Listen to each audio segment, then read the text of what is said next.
Bienvenue dans un nouvel épisode d'Impact, le pouvoir du voyage, le podcast itinérant qui va à la rencontre de celles et ceux qui pensent que le voyage est une transformation. Aujourd'hui, je vous emmène sur les toits de Paris, à la rencontre d'une personne un peu particulière qui a imaginé il y a plus de 10 ans un projet pas si fou de créer une application qui reconnecte les gens et qui permettent à tout un chacun de découvrir de nouveaux lieux et de les partager à leur communauté.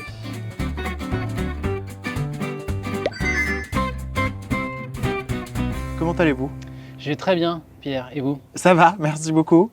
Je suis ravi de vous rencontrer, de vous accueillir dans ce lieu incroyable qui ne vous appartient pas, mais je pense qu'on a bien conscience de la chance qu'on a aujourd'hui d'être sur les toits de Paris, littéralement. Tout à fait. Et pour échanger sur tout votre parcours et tout ce que ça a apporté dans votre manière de voyager. Donc on va dérouler toute l'interview et toute la rencontre sur cette thématique du voyage pour ce nouvel épisode d'Impact. D'abord, racontez-moi un peu votre parcours. Alors déjà, merci pour l'invitation et effectivement pour ce lieu absolument extraordinaire dans lequel on est. Mon parcours, on va pas refaire tout le parcours parce que c'est un petit peu chiant. Non, mais j'ai commencé assez classiquement avec des études ingénieur commerce et je suis passé ensuite dans le conseil en finance. Mais c'était déjà, j'ai eu la chance de participer à la création d'un cabinet de conseil, donc ça m'a donné le goût de l'entrepreneuriat, le goût de la création de produits, de comprendre des clients, de comprendre une population. C'était assez magique et au bout de 7 ans, ça me travaillait trop, il fallait que je le fasse pour de vrai à nouveau.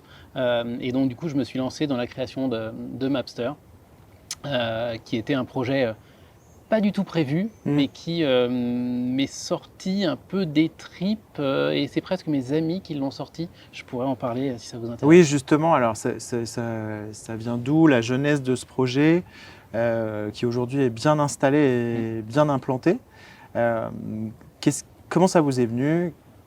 On parlait des amis, des proches qui vous ont un peu inspiré. C'est souvent comme ça que naissent les projets, d'ailleurs. Complètement. Qu'est-ce qui vous a amené à créer ça et comment vous l'avez fait aussi ? Alors pour la faire très simple, je voulais pas le faire. C'est-à-dire que c'est un produit dont moi j'avais besoin et tout est parti de là. Vraiment, c'est parti d'un besoin qui était très personnel, pas du tout une étude de marché, pas du tout une opportunité business ni rien. Vraiment ce truc de j'en ai besoin. De quoi vous avez besoin ? J'avais besoin d'un outil pour pouvoir m'aider à me souvenir de toutes les adresses que je repérais à droite, à gauche, des adresses que des amis me recommandaient en me disant tiens, j'ai mangé dans tel bar ou dans tel resto la semaine dernière, il faut absolument que tu y ailles, ou alors j'étais en vacances à Tokyo, un hôtel fabuleux, si un jour tu vas à Tokyo, tu y vas. Et toutes ces recommandations qu'on me faisait, mais 2 semaines après, je les oubliais. Et éventuellement, au mieux, je me souvenais qu'on m'avait fait une reco, et je me disais ah oui, on m'a parlé d'un Italien dans le 6e, près d'Odéon, et je sais pas. Et donc j'allais oublier le nom de la reco. Donc vraiment cette frustration-là me disait j'ai besoin d'un outil très très simple pour enregistrer toutes les adresses que j'ai aimées ou que je veux visiter, que je veux découvrir, mais aussi du coup accéder très facilement aux recos de mes amis. D'accord. Et de me dire je pars en voyage et typiquement je vais aller à Tokyo alors que j'ai un pote qui est allé l'année dernière et je ne peux pas avoir ces recommandations de façon simple. Pour moi, c'était genre une aberration. Et je ne comprenais pas que ça n'existe pas. Et c'est pour ça d'ailleurs que je ne voulais pas faire cette boîte. Je me disais, c'est tellement évident comme besoin, ça doit exister, j'ai juste pas trouvé. Oui, bien sûr. Et j'ai cherché. Pendant ce temps-là, moi, je montais d'autres boîtes. Là, par contre, en opportunité business, etc., enfin, les plus mauvaises des raisons, on va dire. Et en fait, mes amis m'ont vraiment poussé en me disant, mais écoute, t'arrêtes pas de nous parler de ce truc-là. On en a tous besoin. Les trucs que tu essaies de monter à côté, on comprend rien et tout. Voilà. Fais celle-là. Pour nous, fais celle-là. Et en fait, ça a démarré comme ça. C'est-à-dire qu'à un moment donné, je me suis dit, bon, allez, je vais le faire pour moi, je vais le faire pour mes proches, très naïvement, parce que je n'avais jamais créé d'application mobile. Je pensais qu'une application mobile, c'était peut-être 2-3 mois de développement, qu'on les mettait sur l'App Store, et c'est tout. Je n'avais pas prévu tout ce qu'il y a derrière. Tout ce qu'il y a derrière, le fonctionnement, les serveurs, les bases de données, les mises à jour permanentes, etc. etc. Et donc, voilà, donc c'est comme ça que j'ai mis le doigt là-dedans, juste pour mon besoin perso et pour mes proches. Et c'est une idée qui a commencé à se concrétiser il y a combien de temps? Il y a 10 ans, on va fêter les 10 ans cette année. Ah, très bien. Donc 10 ans du lancement ou... 10 ans du lancement. Donc en plus, avant, il y a toute la préparation. Oui, qui n'a pas duré finalement tant de temps que ça, parce que le lancement, je l'ai fait très en amont, alors que j'avais vraiment un tout petit morceau de l'application, mais je voulais vraiment aller vite. Et donc j'y ai réfléchi effectivement, on va dire en arrière-plan de mes pensées pendant peut-être une année, mais j'ai vraiment bossé dessus 6 mois avant le lancement. D'accord. Donc après, ça a été assez vite de lancer la toute première version, qui était vraiment très bancale, qui était C'est très vous qui l'avez minimaliste. faite? C'est moi qui l'ai faite, ouais, avec un, dès le petit départ. stagiaire. Ok. Très bien, bravo. J'ai appris à coder à cette occasion-là. Merci. C'est un très beau succès. Et si j'ai bien compris, c'est une idée qui est donc née il y a une dizaine d'années à peu près, ou un peu plus, le temps de tout se mettre en place. Mais c'est à Paris avec une résonance internationale, parce que vous êtes déjà parisien à cette... On l'a lancé à Paris parce que moi j'habitais Paris à ce moment-là, mais on n'a jamais créé le produit comme étant un produit parisien. Déjà, on l'a créé en anglais dès le début. Et en fait, comme tout repose sur une carte, c'est une carte du monde, et donc par défaut, elle est mondiale. Et donc, elle a tout de suite marché dès le jour 1. Elle a marché à l'international et on a tout de suite eu des utilisateurs partout dans le monde et on a des utilisateurs partout dans le monde. Donc, elle est perçue parfois comme parisienne, et encore. En tout cas, c'est là où on a le plus gros, on va dire, le bassin d'utilisateurs, mais on est mondial. Aujourd'hui, c'est combien d'utilisateurs? Entre 3 et 4 millions à peu près. Répartis donc majoritairement à Paris? Majoritairement en France. En France? En France et surtout les grandes villes. Donc c'est Paris, c'est Lyon, c'est Marseille, Toulouse. Et après c'est Italie, on est très fort en Italie. Ok, il y a une raison particulière?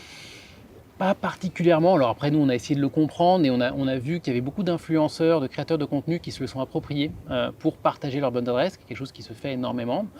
Et du coup en Italie ils ont été très nombreux à relayer.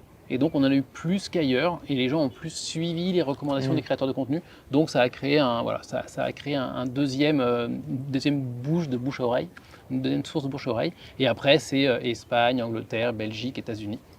Oui, quand même beaucoup d'Europe, un peu aux États-Unis. Ouais, c'est beaucoup d'Europe. L'Europe doit représenter 75% après nos utilisateurs. D'accord. Très bien. Et pour ceux qui ne connaissent pas Mapster, parce qu'il y en a encore, beaucoup. Il y en a encore quelques-uns, comment vous le définissez, comment vous le décrivez, ça sert à quoi, c'est pour qui Il y a plein de manières de le décrire. Il y a plein de manières. Le truc, en fait, je vais peut-être revenir un tout petit peu sur la raison pour laquelle je l'ai lancé, ça permettra éventuellement d'éclairer un peu plus, c'est que j'avais cette frustration, parce que pourquoi on veut se souvenir des recommandations de nos amis? Parce que quand on est dans un quartier, comme là par exemple, on est à Montmartre, c'est magnifique, le nombre de restaurants qu'il y a autour de nous ici, il est juste dinguissime. Et je dis restaurant, mais c'est la même chose pour les cafés, pour les bars, pour tout. Je crois qu'il y a 20 000 lieux de restauration rien que dans Paris intramuros, donc c'est énorme. C'est gigantesque. Et comme on a cette espèce de peur d'être déçu, peur de se tromper, on a tendance à retourner dans un lieu qu'on connaît déjà, plutôt d'aller en essayer un nouveau. Et c'est pas comme sur ce qu'on fait beaucoup un parallèle entre Mapster par exemple et Spotify. Parce que Spotify c'est des playlists, Mapster c'est des playlists, et on va construire des playlists qu'on va partager potentiellement avec des amis, où on va suivre la playlist d'un DJ célèbre, d'un créateur de contenu. Donc c'est assez similaire. La différence c'est que une musique, on peut essayer une musique qu'on nous recommande, bon ça ne nous plaît pas, on zappe. Un resto, on y va, on l'essaye, et c'est compliqué de zapper au milieu de l'entrée en se disant « ça ne me plaît pas ». Donc il y a un coût d'essai qui est supérieur. Donc du coup on a cette espèce de peur de la nouveauté. Et en fait moi je voulais vraiment un outil qui permettait d'utiliser la notion de confiance pour pouvoir pousser à explorer le monde. Et ça a été ça un peu la première tagline de Mapster, de dire c'est « Explore the world ». Et tout le principe c'était de dire il y a une multitude incroyable d'expériences à faire autour de nous et on se restreint par peur d'être déçu. Et donc, il fallait que je trouve un axe pour aider les gens, alors moi en premier, mes amis ensuite, et puis ensuite les gens, à aller découvrir des nouveaux lieux, des nouvelles cuisines, des nouveaux cafés, des nouveaux musées, des endroits où travailler. Je parlais tout à l'heure de là où je travaillais ce matin.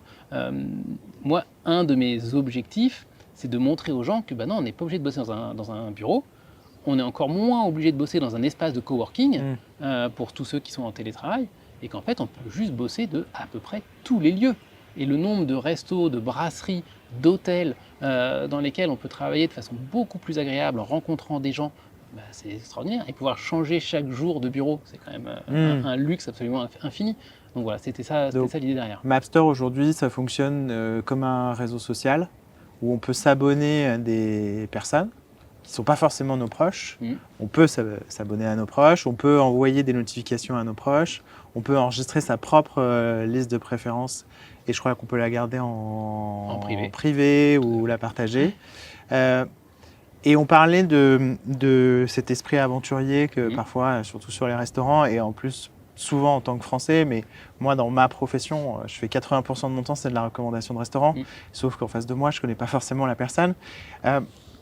Donc il faut que je joue avec tout ça. Quand vous créez Mapster, il y a déjà le système de notation sur Google, par exemple. Et moi, c'est quelque chose que j'ai jamais utilisé. Et pourtant, je sais que ça reste une référence et il y a beaucoup d'établissements qui tablent leur notoriété et leur crédibilité sur cette notation-là. Qu'est-ce qui change avec Mapster? C'est quoi la différence? C'était vraiment clé dès le début, effectivement. Et moi, j'ai toujours été, comme vous, très déçu par ce système de notation et très même opposé à ce système de notation. Et d'ailleurs, je fais une petite aparté, mais beaucoup de gens en ce moment s'offusquent en disant mais sur les commentaires maintenant avec l'intelligence artificielle, il y a des commentaires qui sont écrits par l'intelligence artificielle, donc on ne peut pas faire confiance. À quel moment, pour moi, je ne vois pas la différence entre un commentaire écrit par une intelligence artificielle et donc qualifié de fake ou un commentaire écrit par quelqu'un que je ne connais absolument pas, dont je ne connais pas les goûts, je ne connais pas l'intention. Il habite dans un autre pays où je ne sais pas, je ne connais pas ses intolérances, etc., ou ses attentes. Pourquoi lui, son commentaire aurait plus de valeur qu'un commentaire écrit par un robot, par une intelligence artificielle? Il n'y en a pas. Et en fait, à partir du moment où le commentaire il est anonyme, ou même s'ils mettent un nom potentiellement dessus, c'est quelqu'un que je ne connais pas, il n'y a aucune différence entre un faux commentaire et un vrai commentaire. Et donc pour moi, ce sont tous des commentaires qui n'ont aucune valeur. Et donc l'idée derrière Mapster, c'est de dire, comme il faut un outil de confiance pour suivre les recos, en fait, moi je l'ai imaginé tout de suite avec 3 niveaux de confiance. Le premier niveau de confiance, c'est le mien. C'est je me fais confiance. Donc si je me note une adresse parce que je marchais dans la rue, j'ai repéré ce resto qui a l'air très sympa, ou ce petit café, ou ce petit musée, je me le note sur ma carte en prévision pour pouvoir y aller, je me fais confiance. Donc quand je constitue moi ma carte de lieu à visiter, c'est mon premier niveau de confiance. Après, il y a mes amis. Parce que mes amis, je connais leur goût. Et ça change tout. Et je peux me dire, tiens, moi j'ai un pote qui va être super bon pour les endroits plutôt pour danser, pour vraiment fun, de la super musique, etc. Bon, par contre, ses goûts culinaires, on n'est pas du tout alignés, donc j'y vais pas. Ou alors j'ai des potes, ça va être des énormes viandards, d'autres ça va être des véganes. Donc je ne vais pas écouter leurs recommandations de la même manière. Et donc, constituer son petit groupe d'amis en qui on a confiance pour pouvoir avoir leurs adresses. Sa communauté. Sa communauté, exactement. Ça, c'est essentiel. Donc ça, pour moi, c'était le deuxième niveau. Et le troisième, c'est ce que je vais appeler les créateurs de contenu au sens très large, parce que je vais y mettre des marques potentiellement dedans.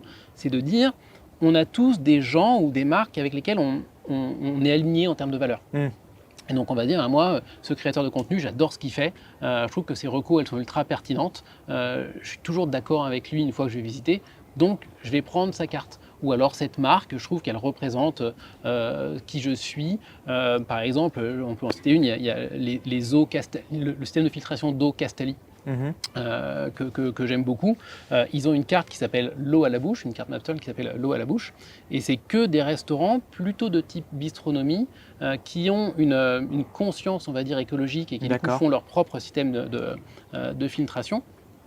Et en fait, du coup, je me suis retrouvé à voir que cette carte-là, elle a une énorme valeur pour moi. Parce que je suis aligné avec les valeurs de la société, que j'ai vu qu'effectivement, les quelques restos qui commençaient à conseiller au début, moi, ils me plaisaient pour de vrai, ça résonnait, donc je suis leurs recommandations.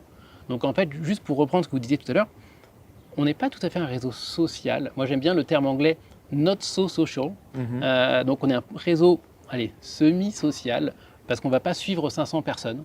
On va se créer son petit groupe de confiance avec 5-6 potes, avec 3-4 professionnels, des critiques culinaires ou des créateurs de contenu, de marques, voilà. Et on va avoir entre 10 et 15 cartes qu'on va suivre et qui vont nous fournir de recos. Très bien, je comprends. Aujourd'hui, on disait 4 millions d'utilisateurs dans le monde, c'est ça? À peu près. Principalement en France, donc j'imagine que l'idée c'est de continuer l'expansion. Comment ça a été, comment le bouche à oreille a fonctionné dès le départ? Est-ce que vous avez ressenti un vrai besoin de ce link, ce lien de création de lien entre les gens qui partagent les mêmes valeurs? On en parlait. Partager les mêmes valeurs, c'est pas forcément suffisant, mais c'est déjà un bon début. Comment tout ça j'imagine que ça a démarré avec un petit socle et puis ça a démarré tout doucement, puis d'un coup ça a explosé. Qu'est-ce qui est l'élément déclencheur? Alors ça a quand même démarré de façon assez massive tout de suite. Ouais. Comme si c'était un besoin non dit, mais que beaucoup de gens avant avaient, donc un besoin non exprimé.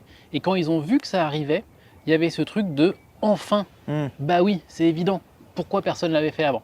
Et donc il y a vraiment eu ce truc-là, donc très vite on a eu pas mal de presse, et les gens se sont vraiment emparés en disant mais depuis le temps que j'attendais un outil pour faire ça, et ça se voit encore maintenant, alors que ça fait presque 10 ans qu'on l'a lancé, quand on regarde comment les gens l'utilisent le premier jour de l'installation, on a à peu près 20% des gens qui ajoutent plus de 20 adresses le premier jour. D'un coup.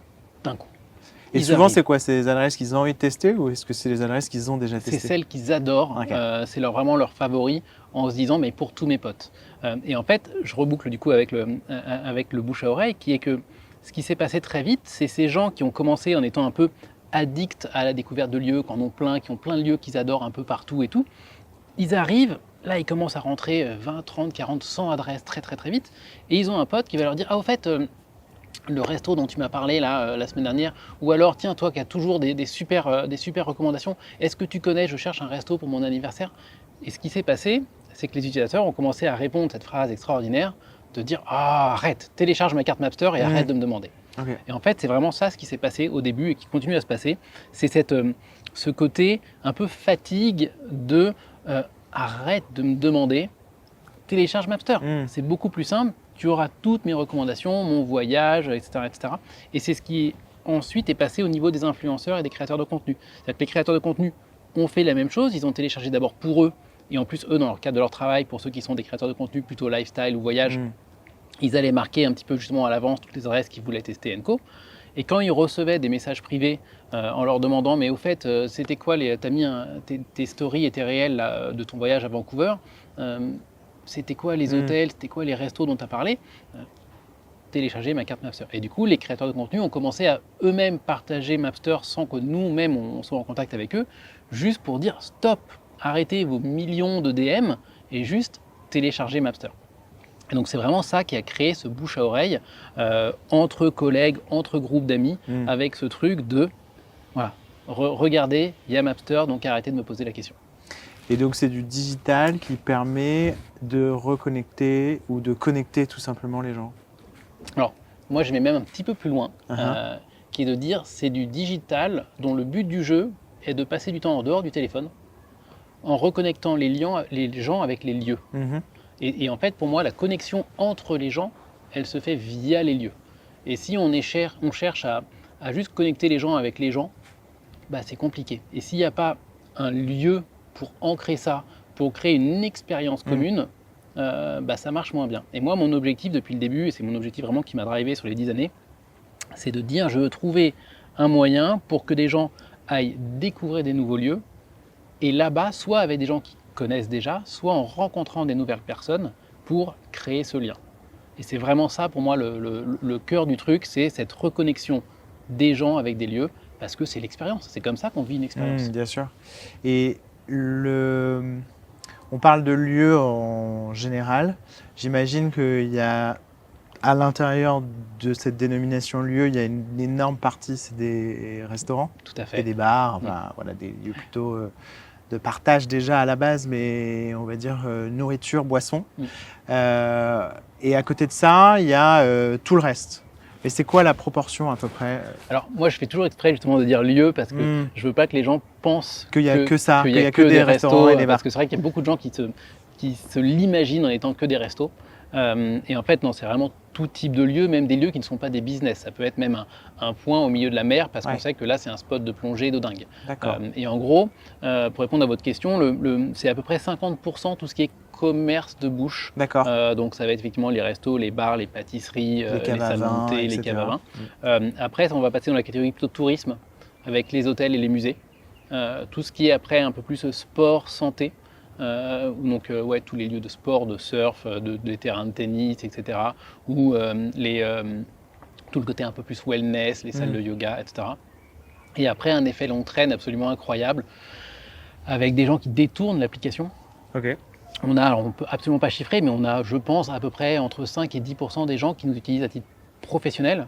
Par exemple, je vais aller mettre sur une carte l'ensemble de mes clients, l'ensemble de mes distributeurs, l'ensemble de mes... Et on a discuté par email, parce qu'on fait tout le support par email.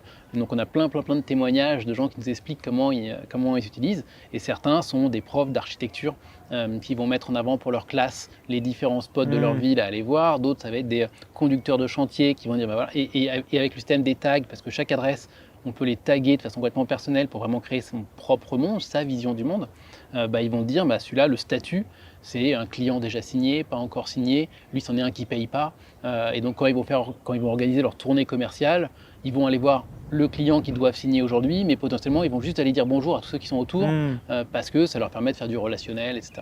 Donc, c'est vraiment tout type de lieux qui sont sur une carte. Ce qui est intéressant, c'est que au départ, le projet, c'est un projet perso. Pour référencer un peu les choses qu'on découvre au coin d'une rue, les restos ou les lieux qui sont conseillés par les proches, la famille.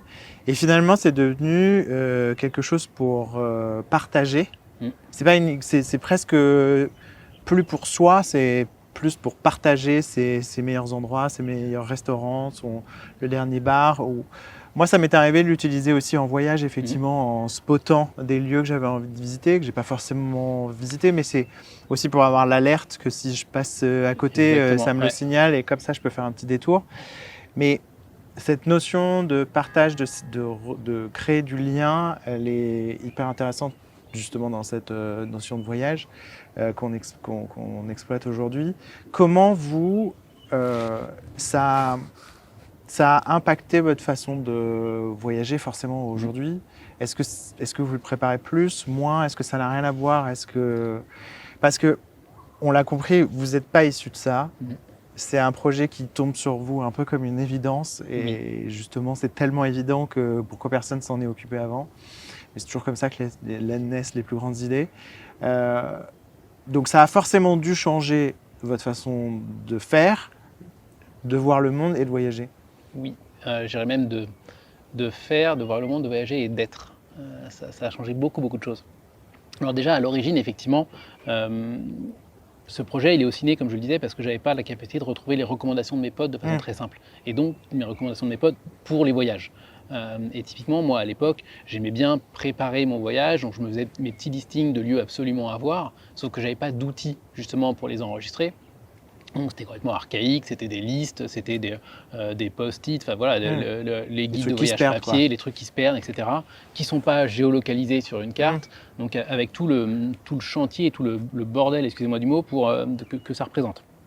Et en fait, ça a complètement changé ma manière de voyager, parce que maintenant, il y a deux choses qui vont se passer. La première, c'est que dès que j'ai des choses qui me plaisent, que je repère, sur Internet, que je repère parce que je discute avec des gens, même si je n'ai pas l'intention de voyager dans cet endroit-là, je les enregistre. C'est de la mémoire gratuite.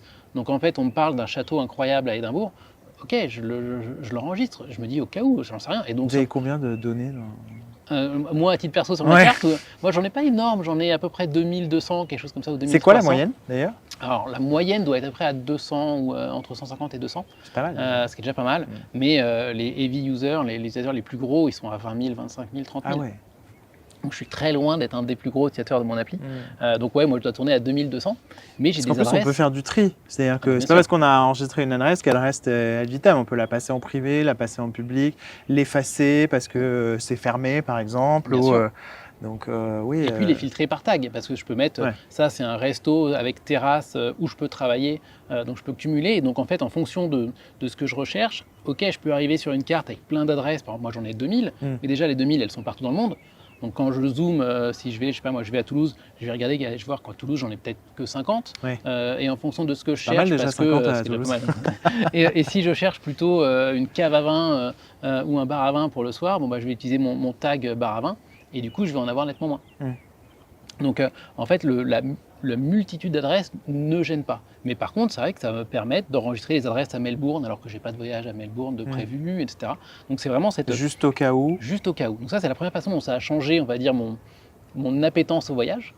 Et est-ce que ça peut éventuellement susciter une envie de voyage? Bien sûr. Ah bah, quand je commence à cumuler Ouais. et que je vois que j'en ai un petit peu trop dans un coin, ou parce que là je tombe sur un article absolument incroyable où je vois les 25 plus grands coffee shops de Mumbai. Je n'avais pas associé avant Mumbai avec les coffee shops et je vois qu'il y en a qui sont absolument extraordinaires. Je me dis tiens, franchement si j'ai Il y a un l'occasion, truc à faire, ouais. et donc ça va le remonter dans ma liste d'envie, on va dire. Et après là où ça change complètement ma façon de travailler, de voyager, c'est que déjà quand je sais que je vais aller, donc prenons Mumbai, disons que je sais que je vais aller à Mumbai, là clairement je vais aller faire ma to-do et je vais aller spotter un peu à droite, à gauche les gens que je connais, les recos, je vais regarder éventuellement sur internet ce qu'on me recommande en fonction de ce que je recherche et mes goûts. Typiquement moi je suis un coffee addict mais un grand passionné, beaucoup plus que il y en a ils sont sommeliers, moi je pourrais être spécialiste du café. Et donc je sais que moi je vais d'abord aller spotter dans une ville où sont les vrais bons cafés en allant chercher les recommandations d'experts.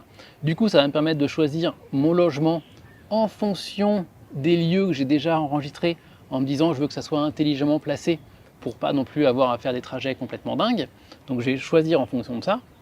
Et après sur place, moi ce que j'adore, et ça a complètement changé ma façon de voyager, c'est que je vais dans les premiers spots que j'ai repérés. Là, immédiatement, moi, je vais parler avec les gens. J'adore parler avec les gens. Donc, je vais parler avec le barista si c'est un café, avec le chef ou les serveurs si c'est un restaurant. Je discute et dès que je commence à avoir une vibe qui me ressemble, bah, je leur demande leurs adresses. Et du coup, automatiquement, qu'est-ce que je fais ? Devant eux, je vais directement compléter ma carte avec plein d'adresses de « Ah bah lui, il m'a recommandé tel resto, celui-là, c'est le resto de sa belle-sœur. Il me dit qu'il faut absolument que j'y aille et que j'y aille de sa part. » Et en fait, ça crée cette espèce de sérendipité qui va me faire des découvertes que j'aurais jamais vues dans aucun guide, en me laissant guider par les découvertes locales dès que je suis en fait tout ce qui est aligné par rapport à mes valeurs. C'est toujours ce principe-là. Donc je démarre avec mes amis alignés avec mes valeurs ou les recos que j'ai été chercher à droite à gauche, puis ensuite les rencontres et tout ça, ça me crée ensuite une aventure que je vais au fur et à mesure marquer dans mon Mapster.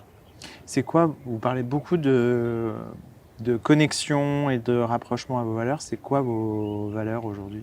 Elles évoluent tout au long de notre vie et moi, elles ont beaucoup évolué avec justement cette aventure entrepreneuriale qui a changé qui j'étais aussi. Et juste pour donner un petit exemple, j'étais très timide quand j'ai démarré cette boîte. Très vite, je me suis aperçu dans la tech. Alors, moi, en plus, j'étais pas trop issu en plus de la tech, donc je connaissais vraiment rien. Et donc, je suis arrivé vraiment néophyte, naïf, timide. Et je me suis aperçu très, très vite qu'en fait, j'allais être la propre limitation de la société. Et que si je voulais que Mapster soit plus connu, il fallait que j'ose parler. D'accord. Donc moi, j'ai fait tout un travail sur moi-même pour m'ouvrir. Et donc en fait, Mapster m'a permis de mettre l'ouverture au centre de mes valeurs. Donc l'ouverture, le partage, l'exploration. J'adore découvrir des nouvelles choses. Je suis passionné de sensations. Je suis quelqu'un qui est très sensible. Et donc j'ai envie de ressentir plein de choses au sein d'une même journée. Donc on va dire que c'est ça mes principales valeurs. Après, il y a tout ce qui est amitié, tout ce genre de choses-là. Et prendre conscience aussi que, et ça c'est une grosse valeur, que la richesse, c'est pas l'argent. La richesse, c'est les expériences qu'on vit, c'est avec qui on les vit, de quelle manière on les vit, en bonne santé, etc. Et c'est ça qui fait la richesse. Aujourd'hui, parce que je suis entrepreneur, parce que j'ai mis toutes mes économies dans cette boîte, j'ai un niveau financier qui est bien inférieur à quand je travaillais en finance, mais ma vie, elle est 100 fois plus riche parce que j'ai la chance de travailler dans des lieux absolument extraordinaires, de mixer la vie perso et la vie professionnelle, c'est-à-dire que je voyage à la fois pour les deux. Et donc ça me fait faire des découvertes absolument dingues. Je rencontre, grâce à ce métier, un panel de gens qui est bien plus large que celui que j'avais quand j'étais juste en finance avant. Donc en fait, c'est toute cette richesse-là. Et ça, pour moi, c'est une des valeurs fondamentales. Et c'est même un des objectifs ancrés dans la mission de la boîte. On parle souvent de quelle est la mission de la société. Et moi, la mission de Mapster, c'est justement, alors ça fait un peu pompeux, mais d'aider les gens à enrichir leur vie grâce à de nouvelles expériences. Et donc, c'est leur donner un outil qui va leur dire « Ok, pose ton téléphone et va voir là ce petit boui-boui absolument incroyable et limite parle avec le patron parce que tu vas voir que le mec il est absolument dingue, qu'il a une vie fabuleuse et qu'il va même ensuite pouvoir te conseiller encore d'autres lieux, etc., etc. » Et donc c'est vraiment ce changement d'état d'esprit, d'ouverture, de partage que j'essaie de communiquer à travers cette app. Génial. Et il y a forcément un élément déclencheur sur cette recherche permanente que vous avez aujourd'hui. S'il y a un moment dans votre vie qui déclenche ça, on parlait de je ne parle pas de la jeunesse du projet Mapster, je parle véritablement là intimement. À quel moment vous vous êtes rendu compte que c'était ce que vous aviez envie de vivre en fait, que c'était de cette façon-là que vous avez envie de vivre? Est-ce qu'il y a une expérience? On parle beaucoup d'expérience, là vous avez parlé beaucoup d'expérience et justement de s'enrichir avec les rencontres et avec les expériences de façon globale, parce que les rencontres c'est une expérience mais c'est pas la seule. Bien sûr. Parce que je crois beaucoup en ça justement. Mais est-ce qu'il y a un moment déclencheur où oui, peut-être pas, c'est peut-être arrivé plusieurs fois et puis d'un coup vous vous êtes dit ah mais ouais, mais en fait ça fait un moment que je le fais sans m'en rendre compte. Mais je pense que c'est les voyages justement. Un voyage en particulier? Et je pense à un en particulier, mon premier voyage en Afrique du Sud, en Afrique australe même. Et c'est assez intéressant ce qui s'est passé parce que j'avais prévu de faire l'Afrique du Sud, la Namibie, le Botswana, le Zimbabwe, la Zambie. Voilà. Et parce que j'étais jeune, parce que je n'avais pas encore énormément voyagé, et surtout pas encore voyagé vraiment de cette manière-là, avec ces rapidités. Je l'avais très organisé, j'étais même passé par un organisme pour l'organiser, où il y avait tout un tour qui faisait 3 semaines de voyage, voilà, pour tout traverser et tout. En 4 jours, j'ai pété un plomb, parce que beaucoup trop normé, parce que finalement que du trajet pour aller d'un point A à d'un point B, et il fallait surtout pas être en retard, donc avec une espèce de pression permanente, etc. Et je voyais même pas l'intérêt de respecter les horaires, parce que les horaires c'était juste arriver au camp pour prendre l'apéro. Ouais, super, je fais pas mes vacances juste pour aller prendre l'apéro dans un autre camp. Et en fait, j'ai essayé d'exprimer cette frustration à l'organisateur qui m'a dû juste virer du voyage. Et donc je me suis retrouvé au bord de la route, au fin fond de la Namibie, sans moyen de locomotion. Et donc là, il a fallu se débrouiller. Et c'est en discutant avec des gens locaux dans des campings que j'ai réussi à trouver finalement une voiture de location, parce que tout était déjà fully booked, évidemment. Et ensuite, du coup, je me suis retrouvé, voilà, alors c'était avec ma compagne de l'époque, on s'est retrouvés tous les deux, au milieu de la Namibie, sans aucun plan, sans rien de réservé, et juste finalement, en se disant, allez, on sait juste qu'on avait envie d'aller dans ces pays-là, continuons, partons et on va explorer nous-mêmes. Et on a fait des rencontres absolument incroyables. On a vécu des expériences absolument dingues. On a sauté en parachute au-dessus du désert de Namibie. On a fait des safaris dans des parcs nationaux qui n'étaient pas du tout ceux recommandés habituellement. Et là, le voyage a pris une tournure, mais avec des multidimensions en fait, par rapport au truc très linéaire qui était prévu initialement. Et je pense que ça a été ma première expérience où un imprévu et un énorme bordel théorique s'est transformé en une expérience absolument fantastique, et un voyage de 3 semaines absolument mémorable. Et donc je pense que ça a été le premier moment où je me suis dit, ce côté un peu hasard de la vie et découverte et ouverture et rencontre de l'autre, c'est courageux parce qu'il y en a beaucoup qui seraient rentrés, probablement, j'imagine, parce que c'est des pays où on n'a pas accès de la même façon à toutes les ressources. Bien sûr. Comme chez nous, on a l'habitude d'y avoir accès. Donc c'est courageux. Est-ce que ça a changé radicalement votre façon de voyager, j'imagine? J'ai arrêté complètement de prévoir l'itinéraire. Après, je me suis mis à prévoir juste des spots en me disant celui-là, j'aimerais bien y aller. À quel moment du voyage? J'en sais rien. Et je suis passé d'un mode où je prévoyais quasiment chaque jour vraiment le détail à, en fait, j'organise les 2 premiers jours, potentiellement l'hôtel juste avant de reprendre l'avion, et j'organise rien entre les deux. Et c'est finalement ça les meilleures expériences. Oui, quand on voit sur place et qu'on ressent la destination, parfois c'est une destination dans laquelle on est allé, mais on n'y vient pas dans les mêmes circonstances ou à la même saison ou avec le même sac à dos. Enfin, il y a plein de choses qui changent et parfois c'est des destinations qui sont complètement inconnues. Forcément, il y a des destinations où c'est un petit peu plus facile, mais on ne voyage pas pour être dans le confort. forcément. Donc, Et puis ce côté de, on peut lire des choses, mais tant qu'on n'a pas fait l'expérience d'un quartier, on ne sait pas si ce quartier, on s'y sent bien ou pas. Oui, bien sûr.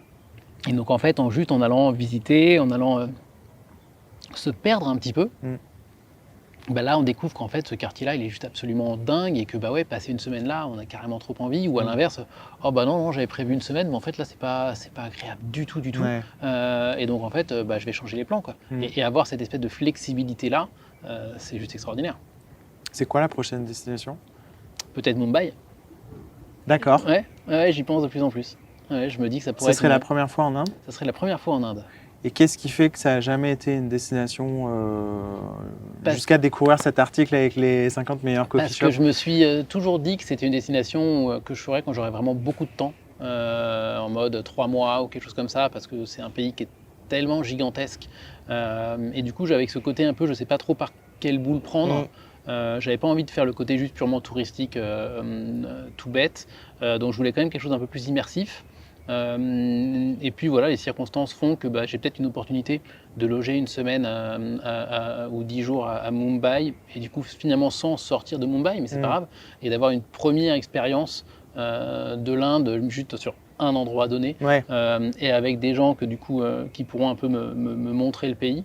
Et donc je me dis why not, ça peut être une bonne opportunité. C'est aussi beaucoup de hasard de la vie qui vous fait rencontrer des gens qui connaissent bien, qui vont à ce moment-là, qui vous disent attends, moi si tu veux je peux te loger parce que j'ai un appart en plein milieu exactement au bon endroit, donc je pourrais en plus t'aiguiller un petit peu. Bon voilà, du coup ça rend le truc encore plus, donc c'est plus qu'il y a une porte qui s'est ouverte, et je me dis après tout, moi une porte qui s'ouvre, j'aime bien aller la saisir. Et c'est en plus, j'imagine que vous avez une flexibilité de lieu de travail. Donc, on parle de voyage professionnel, perso. Vous ne devez jamais véritablement partir sans votre ordinateur. Donc, il y a une flexibilité. C'est un sujet. Oui, c'est un sujet, mais derrière, ça veut dire aussi que vous avez une flexibilité de pouvoir partir un petit peu suivant les opportunités. Complètement. Et contrairement à un salarié qui doit respecter des périodes de vacances et qui doit poser des vacances et qui peut, vous avez aussi cette facilité d'accès. Donc, je pense que c'est important de se rendre compte que de la chance que c'est. Que vous avez, bien sûr. Évidemment, après, avec les deux côtés. Voilà, avec les doubles tranchants, parce qu'effectivement, la dernière fois que je suis parti sans mon ordinateur, j'avoue, je ne sais même plus quand c'est. Donc la dernière fois que j'ai fait une semaine réelle de coupure, je ne sais pas quand c'est. Mais effectivement, cette flexibilité de pouvoir bosser de partout dans le monde, c'est quand même un luxe incroyable.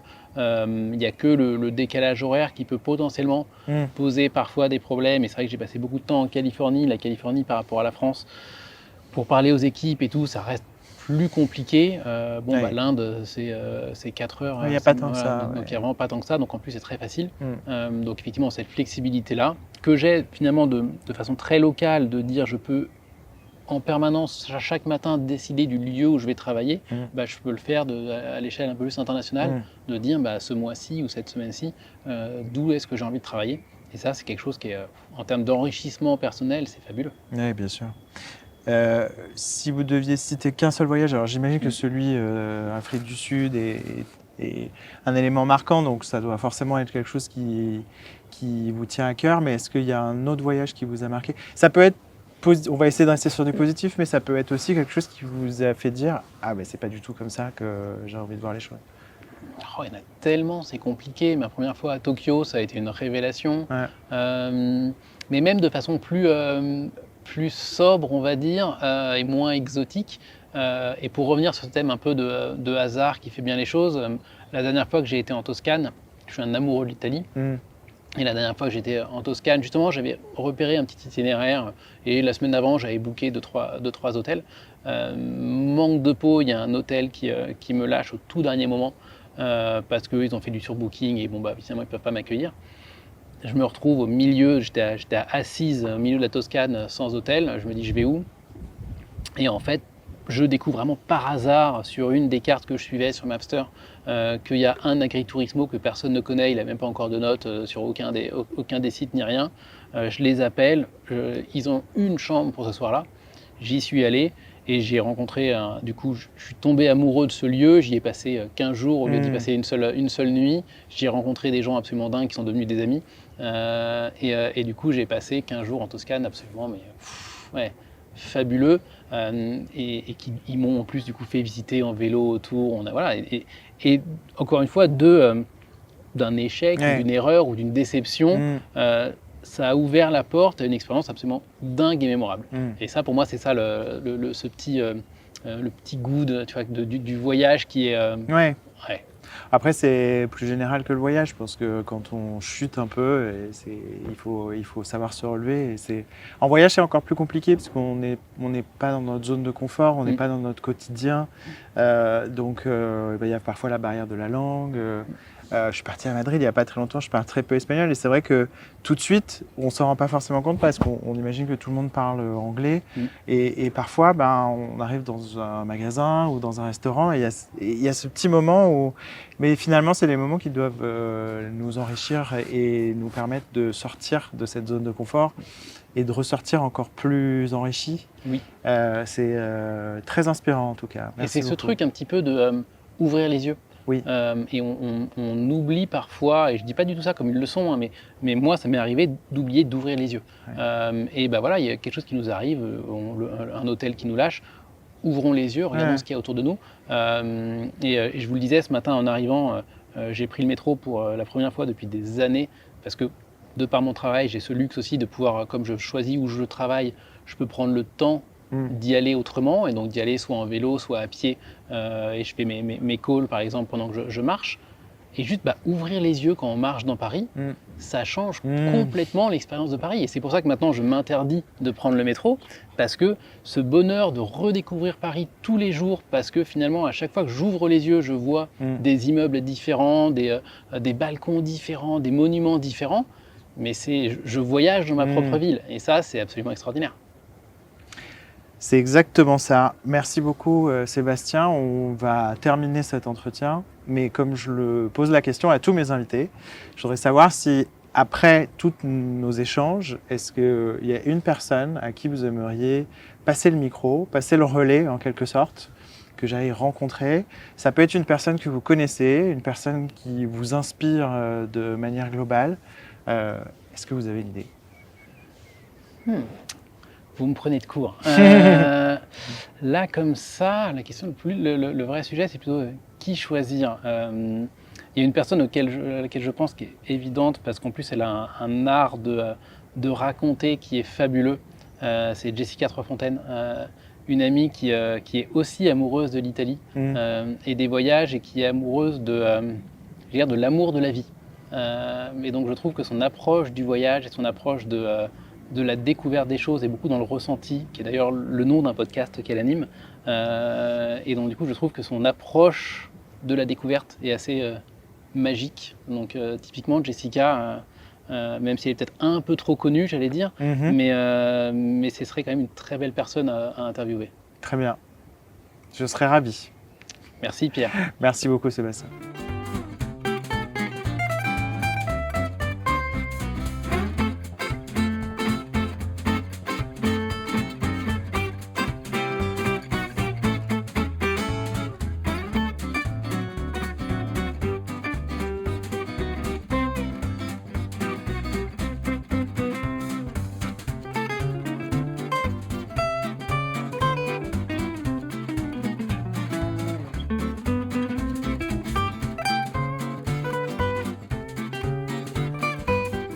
Merci d'avoir suivi ce nouvel épisode d'Impact, le pouvoir du voyage avec nous. J'espère que la vision et les mots de Sébastien vous inspireront autant qu'ils m'inspirent. Je vous retrouve très vite pour un nouvel épisode dans d'autres lieux avec d'autres invités, mais toujours la même question, comment le voyage nous transforme-t-il ?